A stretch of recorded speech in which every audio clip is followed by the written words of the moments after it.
Nice. There we go. Wait, where are you? Where'd you go, Rochelle? There you are. Please excuse the poor lighting. We are filming this at night, and our apartment sucks. Yesterday, we and some friends went to the North Korean border. The first stop, which seemed kind of strange, you go to this little amusement park. Not a big deal. They've got like 2 or 3 rides and little kitsch things like that. But then it's also got this big memorial wall with this peace bell. You can the reunification bell. The reunification bell. There's this pretty cool old train that had been left in the DMZ for decades.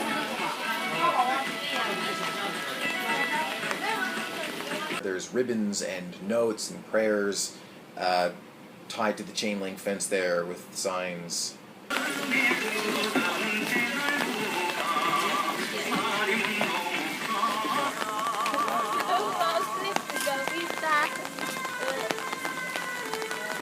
That seems more appropriate, I think, than the carnival rides.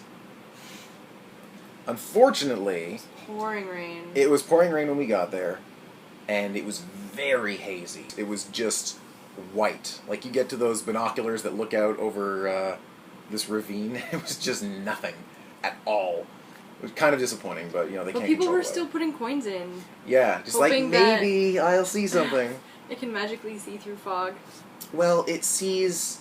Binoculars see far away, so it'll see past the fog. Obviously. Fucking idiot. Alright, so we're approaching the yellow line, the no picture line. Of course, it doesn't really matter. We can't see anything anyway. It's so hazy today. Hi, Rochelle. So the second stop was an actual train station they were building so that they could do diplomatic things just as they were finishing construction. North Korea's like, no, don't want to do it anymore.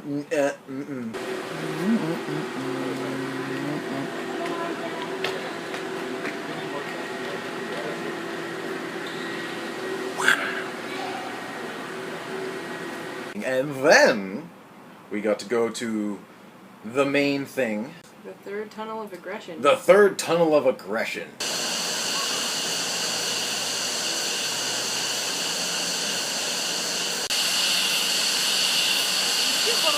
Was a bit higher than the Kamunga.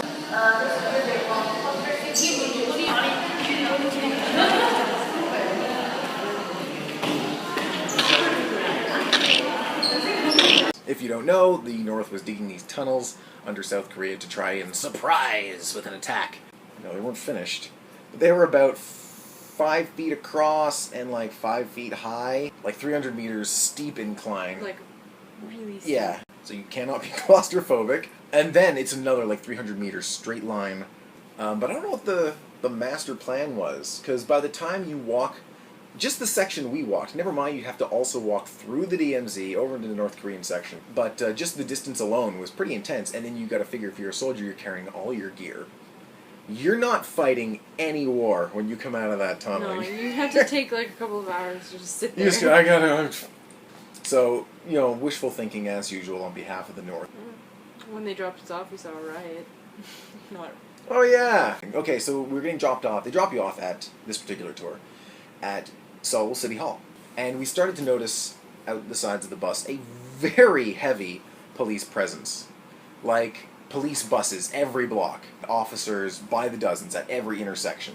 It seemed odd because they weren't really doing anything. And then as we got downtown, one of the other tourists asks, is this like a riot or a demonstration? What's going on?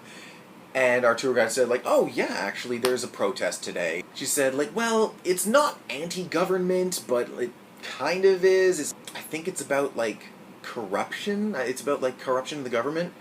And then she goes, it's weird though, they never televise these things. You never hear about it on TV or the news or anything.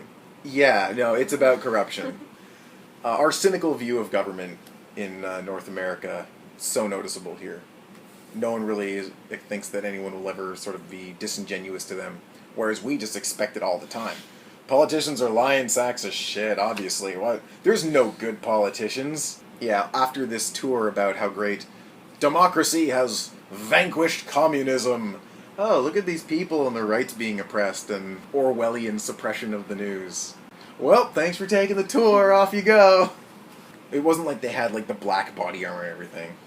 All the cops looked younger than me and very bored. It was a full day. Oh, and then we went to Two Bros in Itaewon. I love Two Bros. I still feel full, and it's been a full 24 hours. These burgers are your caloric intake for the week. There was a time in my life when I thought fried egg on a cheeseburger was idiotic, foolish, just gross. Those times are long gone.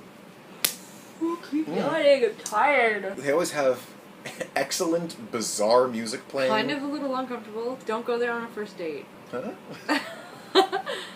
They were playing a song when I was there with my friend, and it was all about, like, pussy licking. Can I say that? It was Sticking some eyes in some puss. awkward, because I haven't seen my friend for 2 years. It's totally and like already music and stuff, and but you wouldn't want to go on a first date anyway. Like, so where are you from? What do you do? This place. What better way to celebrate the triumph of capitalism than with like the worst food in the world?